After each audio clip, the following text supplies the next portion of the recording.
Hey everyone, it's Dr. Ramani. Welcome back to this YouTube channel on all things narcissism, narcissistic people, narcissistic relationships. Interestingly, we're going to go a little bit off script today. We're going to talk about healthy relationships. This is something that a lot of people have asked for. Like, what is a healthy relationship? And what I'm going to do is I want to hope to teach you what a healthy relationship is by sort of contrasting it to some of the patterns we'd see in a narcissistic relationship.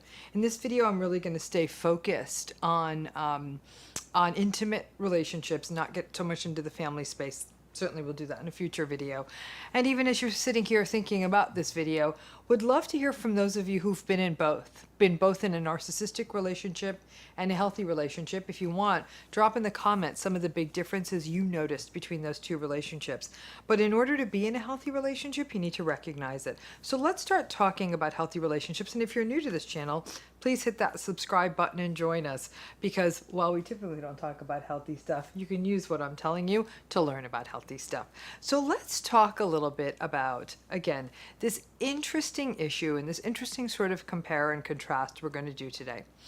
Today, what I hope to do with you is a comparison and a contrasting of the sort of a natural history of at least what the early phases of a relationship looks like with a narcissist, and then compare that to what the same relationship would look like if you were in something healthy, not with a narcissist.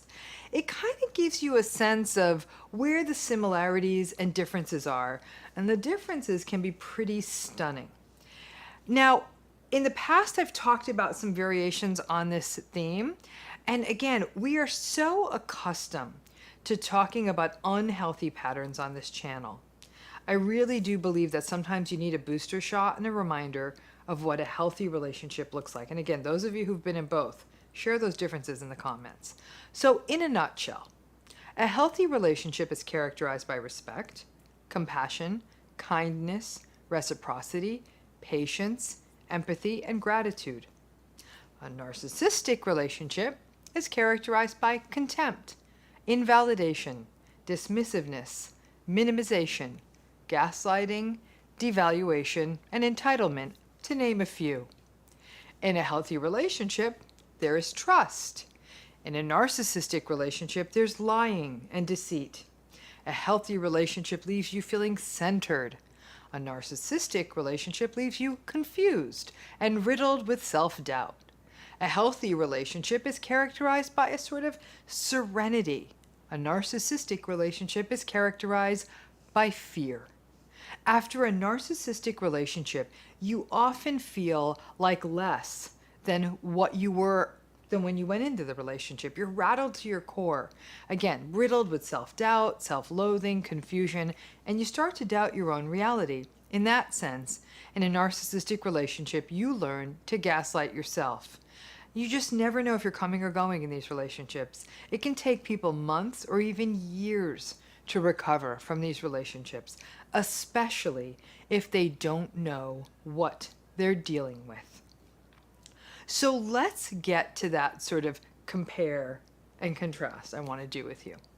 So often in relationships with narcissists, especially when I'm working with people on a consultation basis or a clinical basis, when a relationship is coming into the end, we start doing what I call the post-mortem, sort of breaking down what happened. Because by the time you're in my office, things have started to go south if they haven't completely demolished. And the goal is to sort of figure out where did this start turning south so you don't make the same mistakes again. And I'm going to tell you right now, in most cases, it probably happened as early as the first date. So let's begin by talking about what a first date might look like with a narcissist. Now remember, phase one of a narcissistic relationship is idealization and seduction, that love bombing, a grandiose way to get you on the hook. Now, please keep in mind, I am giving generalizations here. Now, every dating story is going to be a little different. Not every history is going to be identical. I'm really talking about patterns and probabilities right now. So let's take on that first date with a narcissist. That first date may be a home run. They may make a reservation at the sort of the right restaurant, or you're going to meet maybe at a cool bar. It may be well thought out. It's probably going to be interesting, or at least you might be taken with the fact that they put in the effort. They're most likely going to pay for it. They're going to show you a great time. They're probably going to look really great. It may very well feel really, really exciting. It's going to look and feel the way a dreamy first date should in the narratives about what people have, what they should be like. Now, there are a couple of things that might happen on a first date that could be settling with unsettling, I should say, with a narcissist. For example, pay attention to how your date interacts with servers or other people who are working in that restaurant or bar. How they interact with the person who greets you at the door, the host or the hostess or whatever, the maitre d', whoever's waiting you at the front door or the front gate to get you settled. They may either act really overly familiar with this person to the point where you're almost like, do you know this person? Or they'll go the other way and be contemptuous, dismissive, or rude of this person. If you ended up having to wait in a line or something wasn't up to the narcissist's liking, they may behave in a somewhat entitled manner. Like I said, it's either going to be one extreme or the other, either too familiar, almost flirtatious, or too friendly, or something that seems, on the other extreme, entitled, and maybe even a little bit grumpy and uncomfortable. You can have sex on the first date? Maybe, maybe not. In some cases, narcissists are clever enough to not push it or not just simply agree to it. And in some ways, that can play out this seduction so cleverly that it's you who ends up hoping for some kind of physicality in the early dates. Narcissists are actually quite clever when it comes to courtship. Where it can get problematic are the sorts of subtly controlling behaviors you may see in the beginning that are easy to romanticize and can be the early echoes of a more dangerous pattern that may bother you throughout the relationship. They may try and frame the first date as a surprise, maybe having you meet them or taking you to a very unfamiliar place or an unfamiliar part of town. It's a subtle thing, but it leaves you a bit more ungrounded. It's not collaborative. There may also be hyper communication they engage in. Initially, it might be quite appropriate. Good night. Did you get home okay? And then lots of good morning texts. And then those texts and emails may increase in frequency. Initially, it may be exciting to get those messages in the midst of the mundane stuff of life. But before long, it's going to start feeling like they may be checking in on you, and they may get angry if you don't respond quickly enough. And these narcissists, as we know, they're creatures of the extreme. So if they aren't hyper communicative, then they may be a different kind, which is very inconsistent. You'll be on the edge of your seat. Are they going to text? Are they not going to text? You'll be perched, sitting on the edge of your seat, staring at your phone, jumping at each notification, hoping it's them. Again, they are already pulling the strings of the relationship and perhaps playing on your own vulnerabilities and core issues around attachment and anxiety. There may be a flurry of texts from them and then radio silence, which they rationalize by they're just really busy and can't stay in touch, and you buy it. And in that way, the cycle of cognitive dissonance and justification begin. With a covert narcissist, this early courtship idealization cycle can look quite different around the first date. You may actually be with someone who overwhelms you, not only with what feels like a very mirrored empathy, but also with their own dramatic stories of victimhood and pain. You may hear how hard life has been for them, all the things that have gone wrong. They may be very self-deprecating, and you may feel compelled to rescue them. In fact, you may even be on the fence about them, but don't want to hurt their feelings. And thus, just on that first date, you may have launched an enabling cycle that may last for the duration of the relationship. You may feel you're with a fragile soul and don't even have your narcissism or red flag detector go off because it's not grandiose. But that desire to rescue someone means you need to be careful. So now let's talk about that first date with someone who's healthy and not narcissistic. It'll feel human, maybe even a little bit ordinary. Maybe expect more of a neighborhood place. Maybe not that over the top. Maybe they're still wearing the clothes they wore to work or something kind of casual.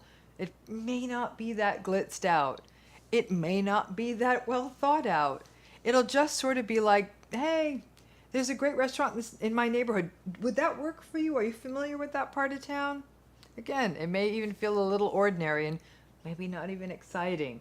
In fact, if you decided to critique it, you might even think, was there even that much thought put into this? Perhaps, though, the thought really was they just wanted to get to know a new person and the bells and whistles didn't matter. Anyone who's been on a first date knows that they can take 1,000 different forms. They can be anything from a concert to a coffee date to a picnic to a lunch date to walking through a museum. But in a healthy relationship, there'll be something sort of ordinary when it's not narcissistic. And while ordinary is a word that's horrific for a narcissist, it's actually normal for the rest of us. A first date with a healthy person might actually feel really easy. You might find yourself talking to this person for hours, maybe about a lot of nothing.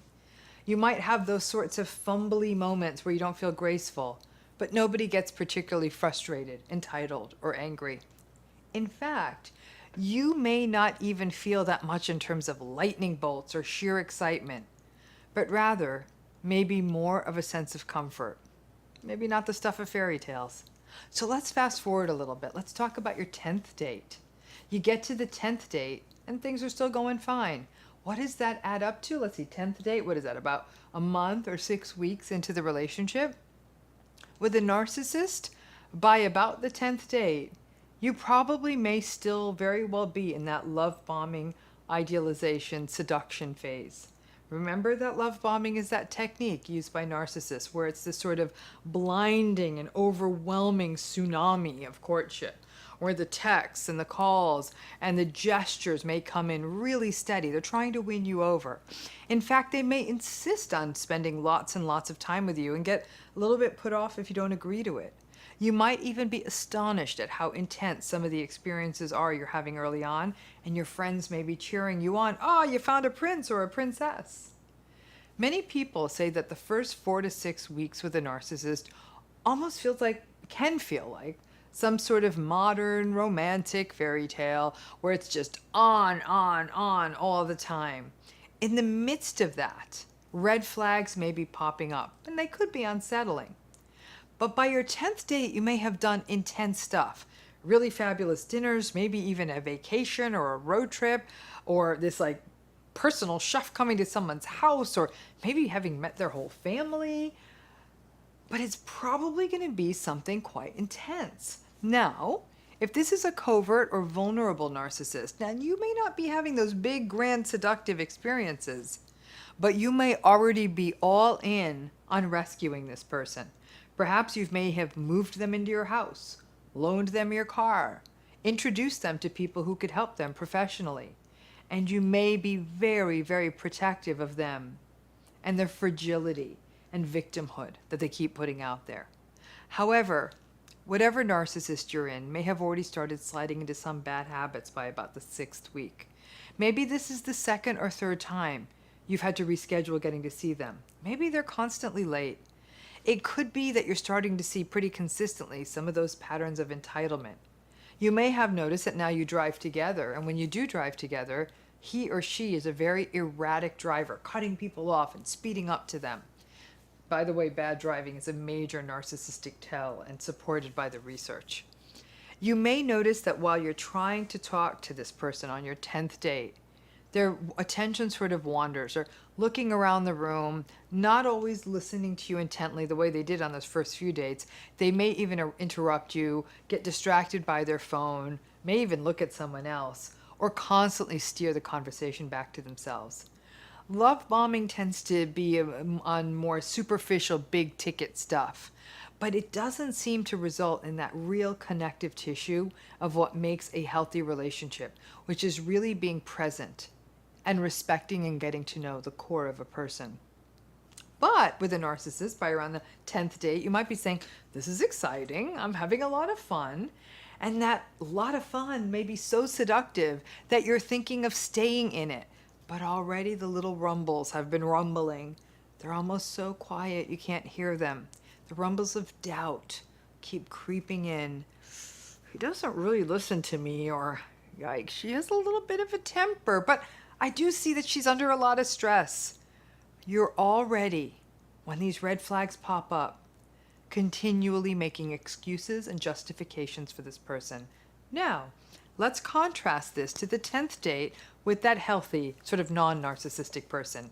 So you've been in it for 4 to 6 weeks. So something about the first 9 dates was enough to keep you in for the 10th. Listen, the relationship may actually still be quite ordinary. It might feel like sort of friends and fun, but it might be very thoughtful. It may be that you go to a local concert venue where you can bring a picnic and they remember the picnic. You may watch movies together. There's an ordinariness to this. There is a pacing to this. It doesn't have that intensity. The frequency of communication feels appropriate. You may not have gone away for a weekend or a long weekend or a vacation or anything that sort of fancy or intense, but the time when you're with this person feels connected. You look forward to the next one. There may have even been evenings when you're making dinner together or watching a streaming video or something like that. But again, it doesn't seem to have that same sort of tsunami feeling, but it feels comfortable. Many times in those first sort of 10 dates with your healthy person, your non-narcissist, you may just start feeling like you found a soft place to land. It's interesting because a lot of people feel that the early courtship phase is supposed to be characterized by fireworks and excitement and something that feels very cinematic and fairy tale. This can sort of feel like a very slow, independent film, or like a very meandering short story. It's moving, it's slow, but like an old sweatshirt, it's really comfortable. You feel a lot of respect, mutuality, back and forth. You feel heard. You've learned a lot about this person. They've learned a lot about you. They've apologized when they've made mistakes, and so too have you.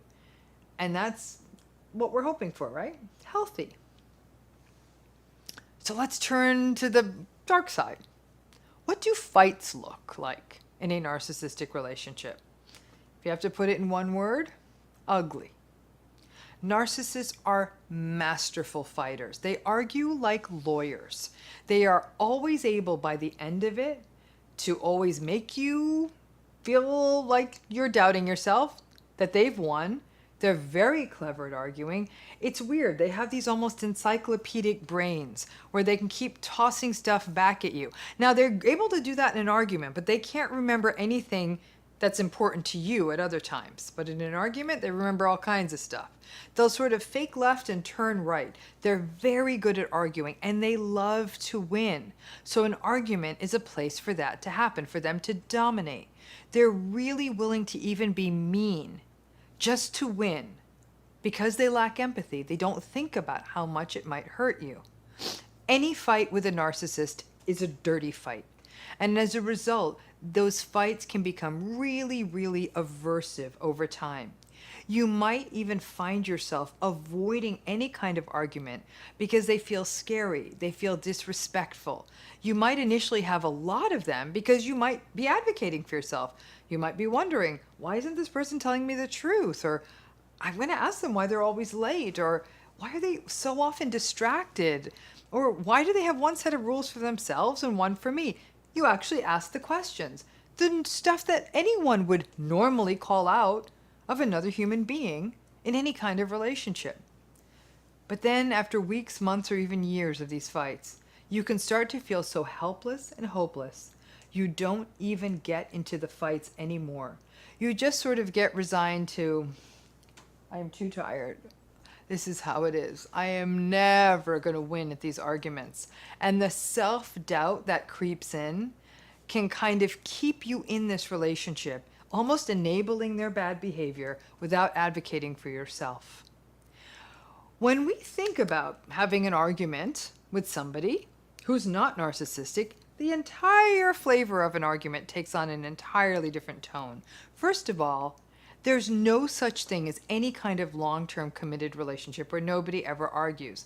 Healthy arguing is very, very possible. You can argue with someone respectfully, without insulting them personally, without being contemptuous of them, without gaslighting them or manipulating them or stonewalling them or giving them the silent treatment. When arguments are healthy, you don't dread them. You may not love them, but you don't dread them. And in fact, there's been some really interesting research on relationships that show that arguments might actually mean that when people are arguing, it means that the relationship's got some health to it. It means you've got skin in the game, that things are actually worth fighting for, that this relationship is important enough to keep strong emotions coming from you. The key is to resolve it, talk it through, and do it in a way that's empathic and respectful. That's very possible with a healthy person. So let's throw out some events that could happen. Let's say, for example, with a narcissist, you're in a relationship and you accompany them to a work event or some other event that relates to them or it's about them. What might you expect? I can tell you what you'd expect. You can expect being treated like a second-class citizen. Because when something is about them, it's about them.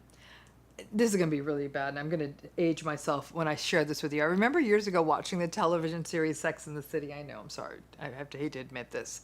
The main character in the show, Carrie, had been dating a bit of a temperamental Russian artist. And he was having all kinds of panic and narcissistic injury about this art show he was going to have. So she cuts a very important evening to her short that related to her own writing and books to be at his side at his art opening. And then when people see his work, he gets nothing but applause and acclaim. And then he lets go of her hand and she leaves her alone, and he walks off into the sunset with all of his admirers. When things are going well for the narcissist, they are more interested in their admirers than they are in you. When things are not going well for the narcissist, they're looking for a punching bag. So you get the bad without the good. Now, let's turn this example around. Let's say it's a work event and you're in a relationship with somebody who's narcissistic, and they come to your event. Okay, so now the narcissist is coming to your event. Be prepared for them to be sullen, sulky, and a lot of, how much longer are we going to be here? It can feel really hurtful because it may be your night. You're launching something. Maybe you're getting an award or you got a promotion or something. Or maybe it's just something that you volunteered on and worked towards, and you're celebrating it with other people who put the work in with you. It can feel really hurtful to recognize that when it ain't about them, they're not interested.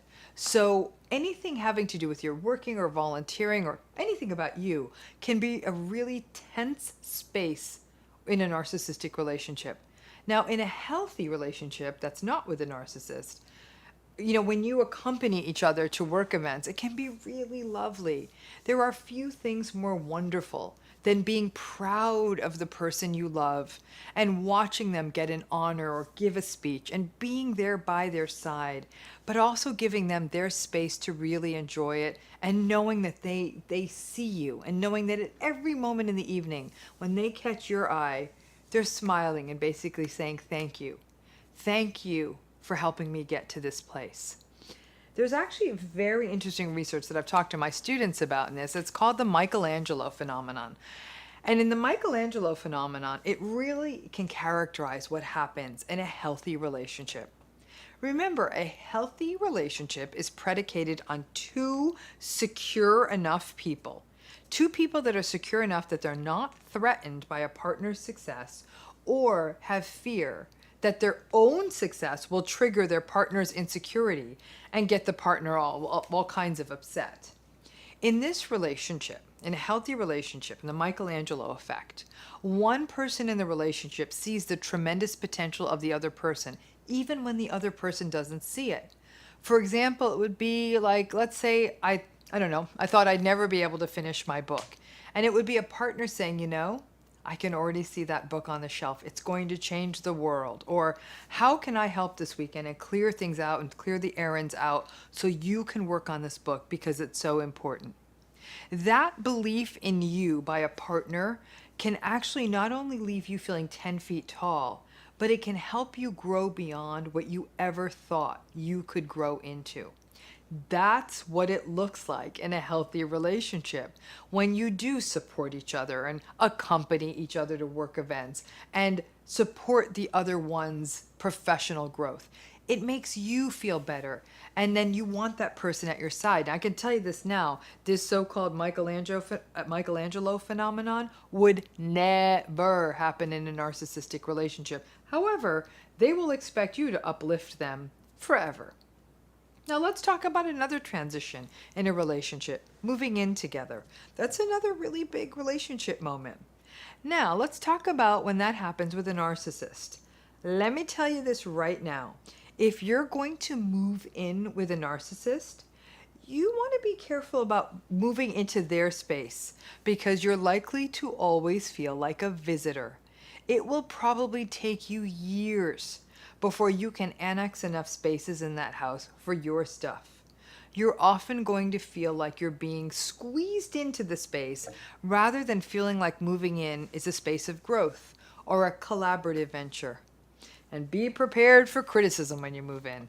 Narcissists always care about appearances, and they may actually give you a hard time about your taste, your choices, your stuff, the way you want the house together to look. You may want to hang up things that are important to you. Now, if they move into your space, if the narcissist moves into your space, then you can be prepared that they're going to criticize your space. Your space is too small. It's not in the right neighborhood. In an ideal world, if you're having to go through this with a narcissist, getting a space that's new to both of you together, but then again, there's that real potential for contempt and criticism and their grandiosity about the choices that the two of you are making or what this place represents, and it doesn't feel collaborative. Sometimes for people, that's the wake-up call to like, yikes, is every decision going to feel like this in this relationship? Every big ticket decision is going to be where it's their way or the highway, and everything that I bring to the table is mocked? Yeah, it is. And their grandiosity may lead to them, for example, wanting to acquire a place to live together that's not a prudent financial decision or something that you can't really afford. In a healthy relationship, let's say you decide to move in together, it actually can be a rather important and wonderful transition, though a little bit stressful. It's the melding together of two lives. In a healthy relationship, if you're moving into the other person's space, that person would create space for you and say, hey, this is a closet I cleared out for you, or I cleared out half the drawers, or do you want to put your dresser over there? Do you want to work together to move the art around or pictures on the wall, or the way we can bring your stuff into our home and organize it together? It becomes a real good faith attempt to knit two lives together rather than feeling like you're a long-term visitor in someone else's space. In a healthy relationship, there will be more clear communication about how household expenses might get split up, whereas with a narcissist, that can be a very complicated, uncomfortable, and entitled conversation. In a healthy relationship, it feels respectful, and it'll really feel like starting a home together. Now, I bet some of you are wondering about other things, like what happens when you have a wedding with a narcissist? What's the difference between that and a healthy relationship? I promise you more on this topic, comparing and contrasting healthy and narcissistic, but you can see the differences. I have to say that the big difference is that there's none of that pit in your stomach stuff in a healthy relationship. There's none of the ultra justifying. And if something feels like it needs to be justified, instead of justifying it, you might actually feel more comfortable in a healthy relationship to go up to someone and say, hey, you know what? This being late thing is actually a bit of a struggle for me. Can we talk about this? In a healthy relationship, a person will say, I am so sorry. This is a pattern I've had since forever. I do need to work on this. This is disrespectful of your time. These become things to talk about rather than things where, for example, with a narcissist, if you said that, they might become very defensive. They might become they might project onto you, and they may gaslight you. So when two people come together in a relationship, there are lots of new things to communicate about, and nothing is ever going to be perfectly smooth as silk. The difference is how those red flags manifest and what you do with them in a narcissistic relationship, and that calm sense of well-being. But something that often throws people off is that when it doesn't feel like a roller coaster, A lot of people feel like, well, this isn't very exciting. I'm falling asleep in this relationship.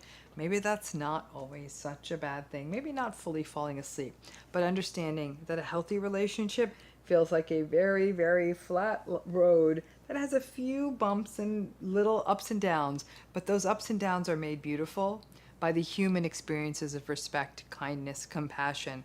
But this is never going to be the healthy landscape of a relationship. So I hope this gives you some sense of some of the differences between what those two things feel like, and that, yeah, this is what a healthy relationship looks like. Pay attention, because when it doesn't feel like this, ask yourself, what is it? What is compelling you to justify another person's toxic and disrespectful behavior? Thanks again for tuning in. Would love to hear some of the contrasts you've noticed, especially for those of you who are the beautiful story of survivorship, where you actually left an unhealthy narcissistic relationship, got into a healthy one.